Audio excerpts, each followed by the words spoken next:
Now, if you're not yet trading on the Pharos Network, you are missing out on a lot of rewards, guys. Now, this is the CFD Trading, a new task on the Pharos Network Season 2, and that's what we're going to do now. So click on Trade, and to take us to this trading platform. As you can see here, it's Brokers Protocol powered by the Pharos Network, alright? So you connect your wallet. Now, because I've connected my wallet before, I won't have to connect it again. But if you are coming here for the first time, you have to connect your wallet with, alright? So these are like pairs, just like normal pairs you trade on any other exchange. Just like normal pairs you trade on any other exchange. This is BTC USDT, XRP USDT. This is an exchange, literally. Okay, but it's still in its testnet stages, so we're just trying to trade on it to help test it. Alright guys, so since this is a faucet, we need faucet tokens to be able to trade on this testnet. Alright, so you see this tap icon on the right hand corner, click on that. Now the button takes us to this web page. So next thing you're gonna do is connect your wallet.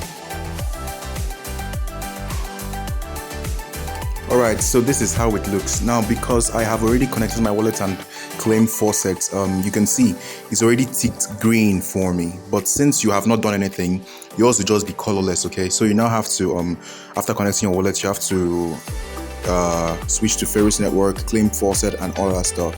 Now if I try clicking on it, you can see that it's showing error because I have claimed before, okay?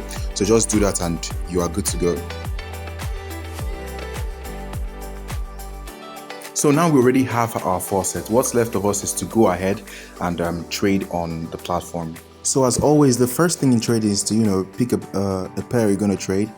There are many pairs here: Apple, USD. Well, this time let's trade Tesla USD. Right? Let's click on that. Let me zoom in so you guys can see it a little bit more.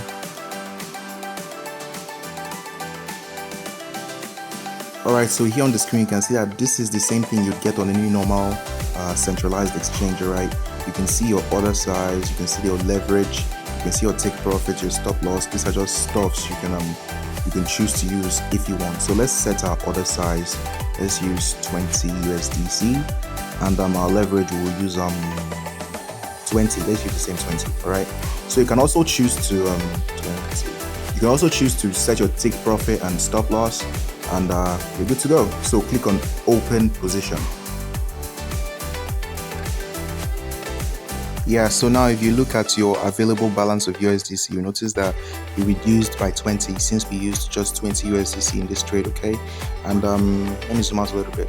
So this is where you can check out your open trades. No, not here. So here I can see the list of trades I have open: BTC, USDC, and Tesla, the one we just did now. So BTC, I did it a long time ago, like yesterday or day before yesterday. Why this one? This is just the one we just did now, okay? Alright, so it's just business as usual here, as you normally do on an exchange. You can still choose to add your stop loss and take profit in case you will not be available to be checking it all the time. You can see your liquidation price, your profit and loss. That's your P&L. And for us, there's nothing yet on our Tesla USDT trade, and even on my BTC USDT, there's nothing yet. So that's pretty much it for this airdrop, guys. So if you want to learn more about the Pharos Network and all other tasks that were added in this season 2, just check out my channel and watch the videos to the end. There you understand all of them, okay? Like, follow, subscribe, and I'll catch you guys in the next one, guys. Peace.